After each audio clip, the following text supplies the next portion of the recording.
Once more the storm is howling, and half hid under this cradle-hood and coverlid my child sleeps on. There is no obstacle but Gregory's wood and one bare hill whereby the haystack and roof-leveling wind, bred on the Atlantic, can be stayed.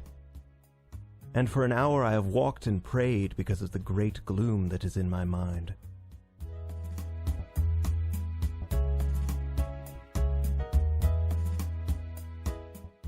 I have walked and prayed for this young child an hour, and heard the sea wind scream upon the tower, and under the arches of the bridge, and scream in the elms above the flooded stream, imagining in excited reverie that the future years had come, dancing to a frenzied drum out of the murderous innocence of the sea.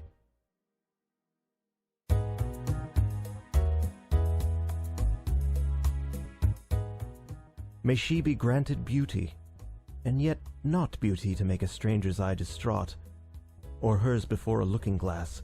For such, being made beautiful overmuch, consider beauty a sufficient end, lose natural kindness, and maybe the heart-revealing intimacy that chooses right, and never find a friend.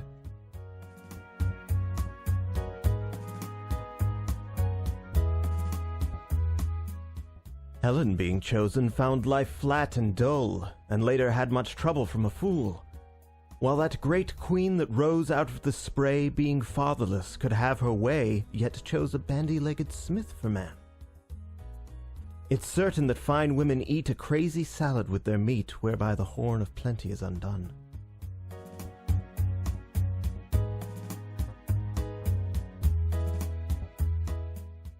In courtesy, I'd have her chiefly learned, hearts are not had as a gift, but hearts are earned by those that are not entirely beautiful. Yet many that have played the fool for beauty's very self has charm made wise, and many a poor man that has roved, loved, and thought itself beloved, from a glad kindness cannot take his eyes.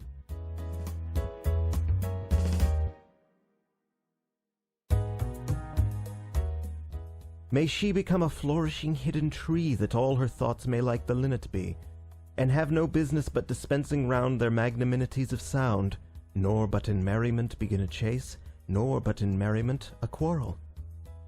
Oh, may she live like some green laurel rooted in one dear perpetual place.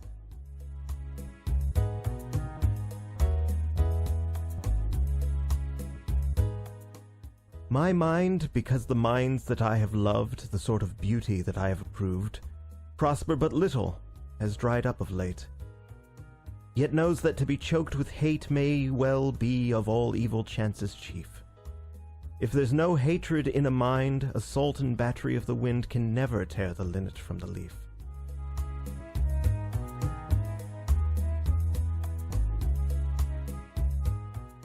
An intellectual hatred is the worst. So let her think opinions are accursed. Have I not seen the loveliest woman born out of the mouth of plenty's horn, because her opinionated mind barter that horn and every good by quiet natures understood for an old bellows full of angry wind?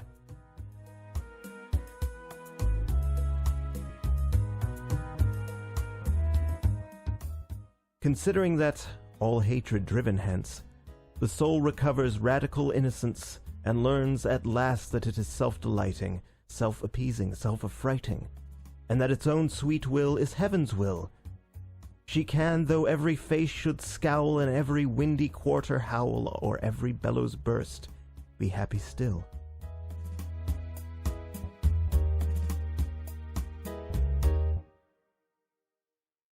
And may her bridegroom bring her to a house where all's accustomed, ceremonious, for arrogance and hatred are the wares peddled in the thoroughfares.